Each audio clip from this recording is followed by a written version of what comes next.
know the life that you want the life that you want, and get familiar with the life that you want.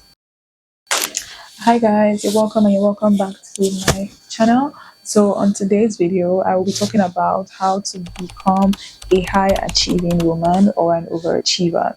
Now, first things first, I think that the first thing you have to figure out as someone or a woman who wants to be a high achiever or an overachiever is that you have to know the life that you want and want the life that you want. So I find that a lot of us are very clear and we know the type of life that we want to live.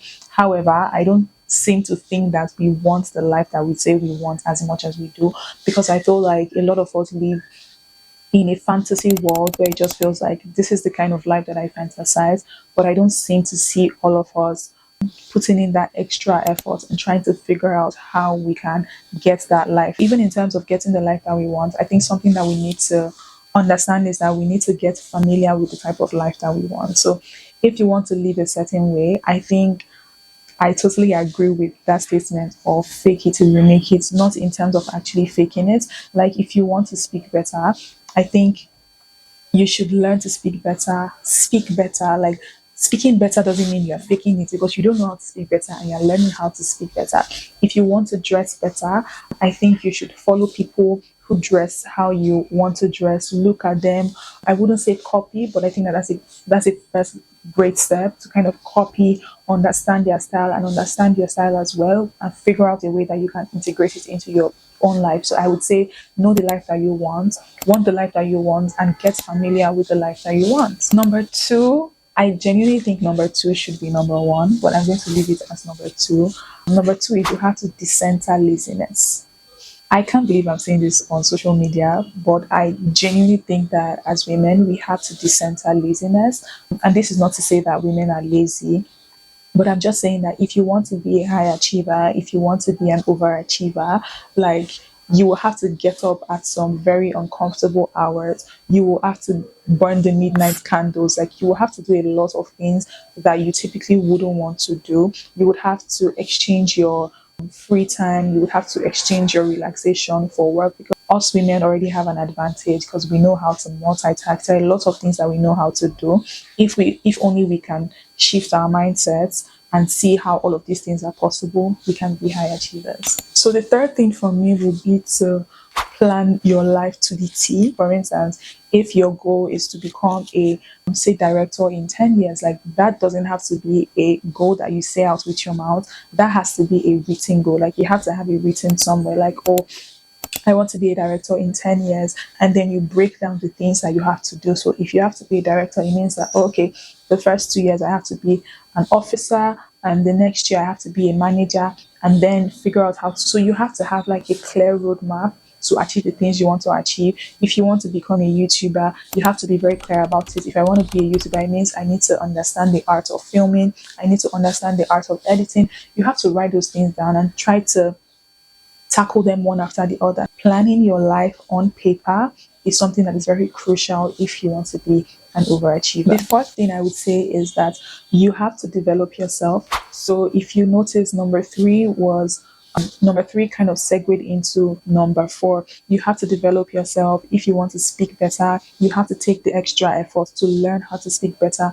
If you want to develop your career, you have to take courses. You have to burn the midnight candles. Sometimes I come back from work and I come back home and I take courses, not because anyone at the office has asked me to, but just because I've done a personal audit and debrief, and I've just kind of figure out, I think I can do better here. I think there's an opportunity for growth here. And I take courses, and it doesn't always have to be paid courses. It could be YouTube courses.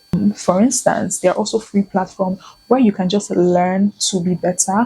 I don't think that we should live life such that the way we were in January is the same way we're ending the year. So like even as you plan for 2026, these are things that you can start doing in 2025 so that you have a much better 2026 and you can achieve all that you want to achieve. You just never stop learning. Your whole life becomes learning at some point. Everything you do, everything you watch, even the people that you interact with on social media, you find that you are interacting with specific people such that at every point you are learning from them. And this doesn't take away from the fact that you would have times where you have to have fun, or it doesn't take away from your play or whatnot.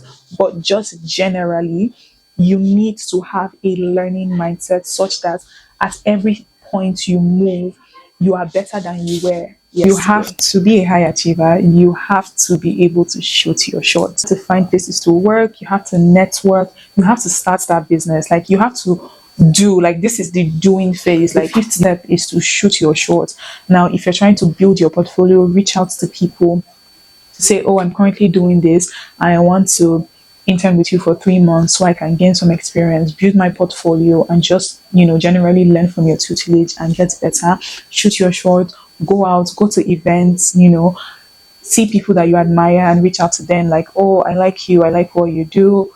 It doesn't even have to be like a praiseful conversation, but just a sincere conversation where you let them know, oh, I really like what you're doing, and you interact with people so you start to know people in your ecosystem or your space. This is the place where I truly fall short here, but I'm trying, and I like to think that I'm generally getting better. So shoot your shot, start that business, do that thing that you are afraid of doing, apply for that role that is bigger than you. Like just do that thing. Like this is your doing phase. So after everything that we've learned, I think the sixth thing to do is to put your money to work. So at this point, I'm assuming that you've gotten the job, you've started the business, you started your YouTube, like that thing you have to do to go to your next phase. You've had the audacity to start it, and we're now making money. We're now making money.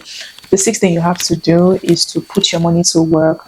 You have to understand how to grow your money. You have to understand the dynamics of personal finance, budgeting, buying stocks, and all of those things. So the sixth thing you have to do to be a high achieving woman is to understand how to put your money to work. So these are just a few of the things that I've put together to guide you on how to be a high achieving woman. I do hope that this is helpful. Do come back to my channel because I have another video. I have another video coming up and you don't want to miss that.